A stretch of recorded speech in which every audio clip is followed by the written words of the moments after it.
Hello, welcome to White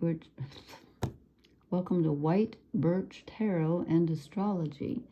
This reading is for Libra, Sun, Moon, Rising. If you know your placement of Mars and Venus, you might check that as well. And if you don't, you can email me. I'll leave it in the comments, and I can help you find that on astro.com. It's free. And I'm doing this on Beltane. It's just barely Beltane because it's kind of Wednesday night, but it's actually after midnight, so it's Thursday morning. It doesn't feel like morning to me until the sun comes up, but hey. So happy Beltane. I think I forgot to say that to Virgo. Anyway, I'm doing this reading for Venus entering Aries, which she did yesterday, and then she's going to conjunct Neptune at the beginning of Aries. So Libra is opposite Aries, and you've got a lot of activity in Aries. So you've had Chiron moving through Aries for, gosh, I don't know how many months, 10 months? It's been a long time. He is at 24 degrees. That's the wounded healer. So I have a feeling things have been coming up for you regarding your woundedness and trying to heal that.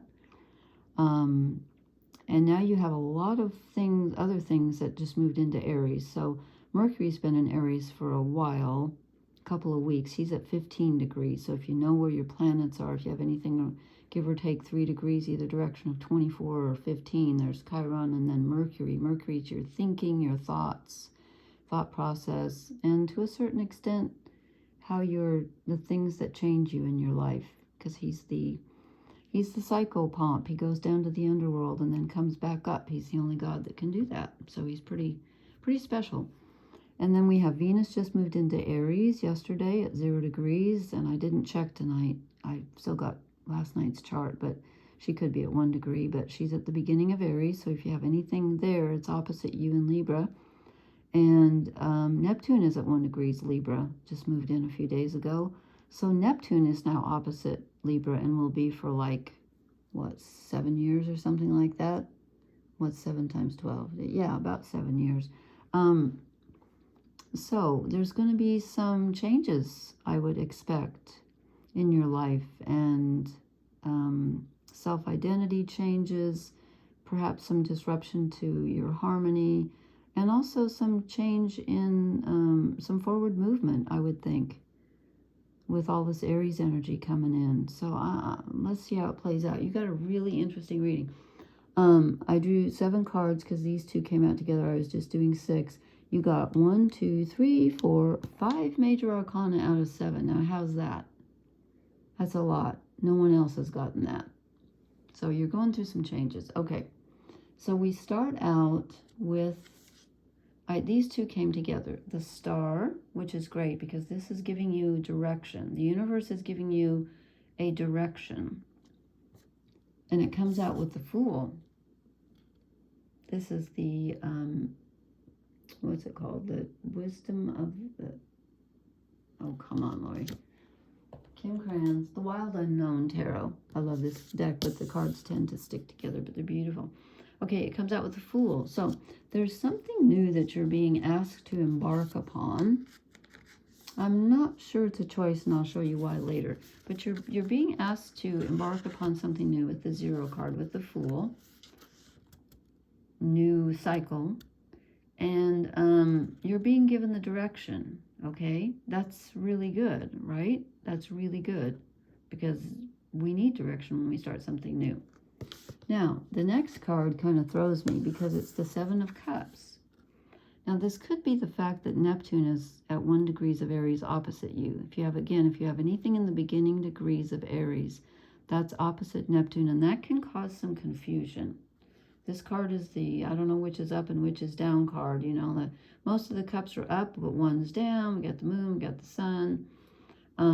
It's imagination and thinking about your options, but it's also can be some confusion because you have to check very carefully and make sure which one of these is stable. So I think there's a period that's kind of throwing you off here just a bit where you're like, oh my God, I have to start over. I have this guidance, but can I trust it? Is it real? Because then we get the Hierophant, which is your beliefs. Okay, it's outer authority, it's spiritual belief, it's connecting with that part of yourself that feels like it has the higher thinking, you know, the wisdom. And we got the lightning bolt behind it. So I think this is telling you to rely on your faith. Whatever you have faith in, whatever you believe in, it's telling you to rely on that. But you might feel at this time with the Seven of Cups that you're not quite sure. I get that feeling that you're not quite trusting what you usually trust. I think you can, but I see the reason why you can't coming up here. And that is because the next card you get is the Tower. So something has happened. So we have 2 lightning strikes here. The Hierophant. Actually, we have 3 because it comes in on the Ace of Swords. Anyway, something has happened that has totally either shifted your viewpoint. You've had a sudden realization, or it's happened in the outer, where something in your life just changed and it felt like it was out of your control. And the reason I think it might be in the outer is because the next card, also Major Arcana, is the Wheel of Fortune, where things literally change in your life. And this is something you're not really in control of, okay? This is a change in the outer. And that's why I think there's a bit of confusion, a bit of trepidation. You know, like, should I, shouldn't I? Can I trust this? I'm not sure, because it happened so quickly and it was out of my control. But the end result is you get the Ace of Swords, which is mental clarity. And there's more lightning. So I think it's a sudden idea. But I think you can trust it because of the star. And there's this snake that eats its own tail, Ouroboros, and the infinity symbol. So this is a really important card. This is a really good idea. Dare I say a divine idea? I don't know. I think so, maybe. That's very reassuring to say maybe. But I do think it is, because I think it's telling you to have faith. And I think that's a little difficult right now because of the big change. Something's really changing in your life. And again, with all that stuff in Aries right now, so I don't remember when Saturn moves in. Did I write that down? I need to keep a list of when things change. Organization is not me. I could start a store. Instead of Toys R Us, it's going to be organization is not us. That doesn't make sense. Never mind. Okay, so lots of change coming in. Now, I drew 2 shadow cards for you and 2 oracle cards. The shadow card, first shadow card I get is the Hanged Man. There is some resistance to this change because you're feeling like you're stuck. Like you're being sacrificed. You have to sacrifice something. And I don't think you want to. And it's asking you to look at things from a different point of view. Normally he's upside down. In this deck, in the shadow deck, he's not, but he's kind of stuck. But there's the key. So he's not stuck. He just thinks he's stuck. Okay? So there's a feeling of almost unwillingness. Like, I'm not going to move. I don't want to do this. Why? I think it's because it's out of your control. And Libra is a cardinal sign, and they like to be in control. But hey, sometimes you're not, right? Most of the time we're not, actually. But you can have faith. You can do that. And you can trust your ideas. Okay, the other shadow card I get, I said, what are we not seeing? What are you, what's the dark side of this? Or what's holding you back? I get the 7 of Pentacles. So something that you've been working on, maybe more than one thing, is feeling like it's not working out. Which again is why you need the Fool and the Star, because you got to start over. Something is different. The wheel has turned, the lightning has struck, and something is different. And whether you like it or not, whatever you've been working on is not going to prove fruitful. The plants are dying. He's in kind of a wasteland.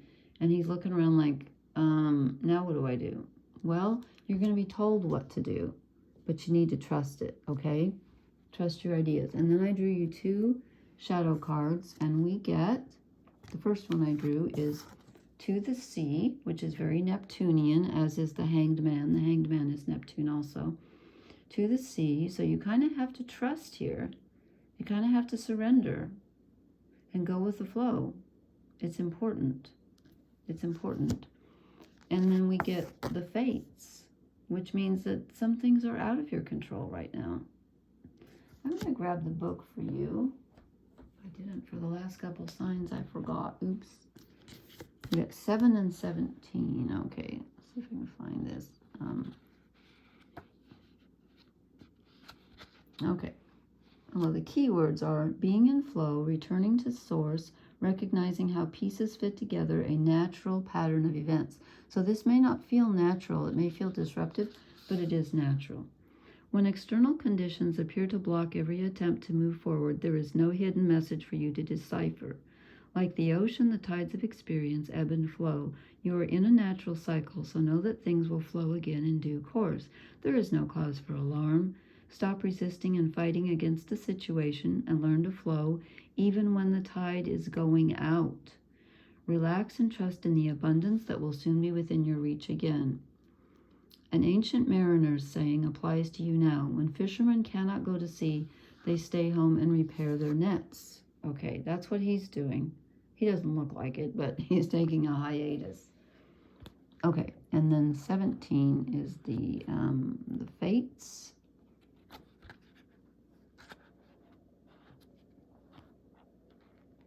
Come on, where are you? 17. Keywords: fate, karma, acceptance that there are things you cannot change, and knowing what those things are. Yeah. The serenity prayer. God grant me the, what? God grant me the serenity to accept the things I cannot change, the courage to change the things I can, and the wisdom to know the difference. And honestly, I feel like that is so profound that honestly, if you could do that, I think that's all we need, really. What more do people need? Well, we need love, but you know what I mean. I just love that. Okay, protection message. It is difficult to understand why painful things happen to good people. Fate is a mystery after all. Yet what we do with our circumstances, the way in which we respond to life's challenges, is how we rise up to greet our destiny. Now is one of those times to be aware of your powerlessness, Hanged Man, to change certain situations and surrender, Hanged Man, to acceptance. Hang in there. Life will only get better. Ace of Swords. Act as if you believe that for the only thing you can...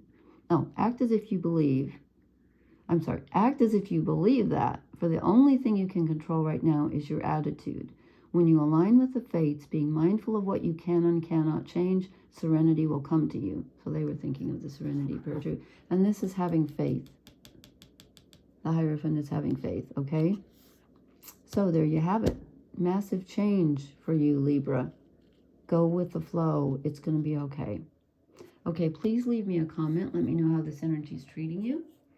And did I say at the beginning that this was for Venus conjunct Neptune at the beginning of Aries, which is, if you have any planets at the beginning of Aries, is going to be very powerful for you. Don't know if I said that or not, but it is. So they're going to conjunct at like 3 degrees, I think, in a few days. And it could be tomorrow. I should have reprinted the chart, but I have yesterday's chart. But anyway, you're in good conjunction to, or good aspect to Uranus, which causes sudden change. You're in good aspect to Jupiter and Gemini, which gives you good ideas. Hence the Ace of Swords. So have some faith, go with the flow. Leave me a comment. Let me know how this energy is treating you. And I will talk to you later. Blessings. Good night. Oh, please hit the like, share, and subscribe buttons. I knew there was something I forgot. Okay. Good night.